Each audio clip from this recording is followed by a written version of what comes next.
بسم اللہ الرحمن الرحیم۔ ملک الموت اور حضرت ادریس علیہ السلام کا ایک بہت ہی کمال واقعہ۔ حضرت ادریس علیہ السلام کا اصل نام اخنوخ تھا۔ آپ حضرت نوح علیہ السلام کے والد کے دادا تھے۔ آپ کے والد حضرت شیس علیہ السلام حضرت آدم علیہ السلام کے بیٹے تھے۔ آپ ہی سب سے پہلے وہ انسان تھے جس نے قلم سے لکھنا شروع کیا۔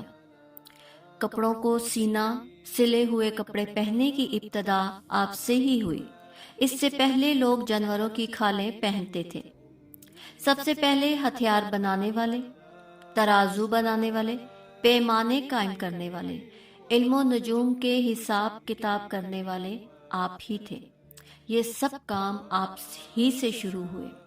اللہ تعالیٰ نے آپ پر 30 صحیفے نازل فرمائے اور آپ اللہ تعالیٰ کی کتابوں کا بکثرت درس دیا کرتے تھے، اسی لیے آپ کا لقب ادریس ہو گیا۔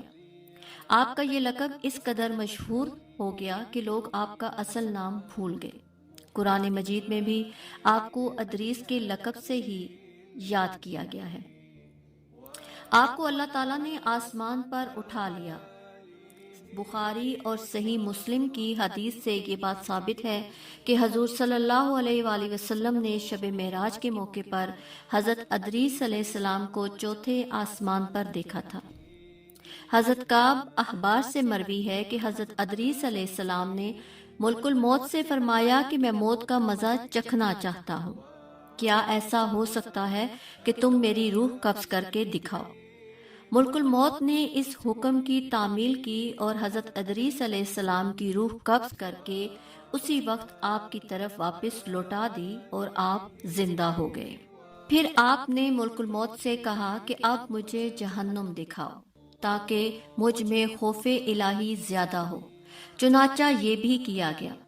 جہنم کو دیکھ کر آپ نے دروغہ جہنم سے فرمایا کہ دروازہ کھولو، میں اس دروازے سے گزرنا چاہتا ہوں۔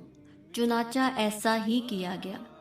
پھر آپ علیہ السلام نے ملک الموت سے فرمایا کہ اب مجھے جنت دکھاؤ۔ وہ آپ کو جنت میں لے گئے۔ آپ دروازوں کو کھلوا کر جنت میں داخل ہوئے۔ تھوڑی دیر انتظار کرنے کے بعد ملک الموت نے کہا کہ اب آپ اپنے مقام پر واپس تشریف لے چلیں۔ حضرت ادریس علیہ السلام نے فرمایا کہ اب میں یہاں سے کہیں نہیں جاؤں گا۔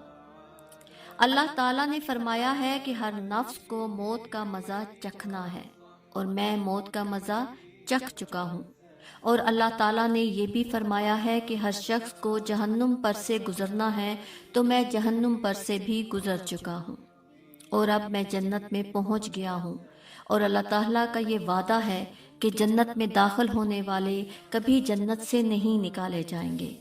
تو اب مجھے تم جنت سے چلنے کے لیے کیوں کہتے ہو؟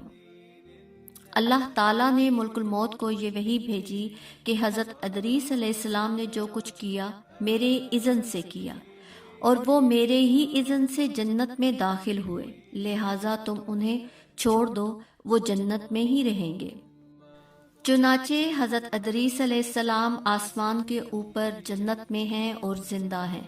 حضرت ادریس علیہ السلام کے آسمان پر اٹھائے جانے اور ان کو ملنے والی نعمتوں کا مختصر اور اجمالی تذکرہ قرآن مجید کی سورت مریم میں بھی کیا گیا ہے، اور وہ کچھ اس طرح سے کیا گیا ہے کہ حضرت ادریس علیہ السلام کو یاد کرو، بے شک وہ صدیق تھے جو غیب کی خبریں دیتے تھے، اور ہم نے انہیں بلند مقام آسمان پر اٹھا لیا۔